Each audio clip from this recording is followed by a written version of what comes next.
Tu peux augmenter ta force sans augmenter ton poids. Alors effectivement, hein, souvent il y a une corrélation positive qui se fait quand on prend du poids. En général, on devient plus fort. Je dis bien en général. Maintenant, c'est pas une obligation. Si tu veux faire un travail spécifique, un travail dissocié par rapport à, du coup, à ta discipline, tu peux augmenter ta force. Après, il faut toujours partir du principe. Pourquoi tu veux augmenter ta force et est-ce que tu vas pouvoir le transférer?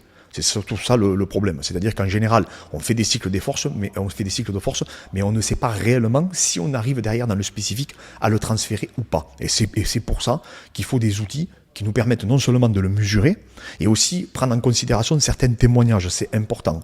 C'est très empirique, mais ça peut quand même donner une direction, et ça peut du coup derrière donner des directives pour ton coach, pour savoir s'il réintègre, par exemple, des microcycles de force qui sont transférables, qui sont mesurables et qui sont du coup quantifiables pour après derrière établir une programmation qui va être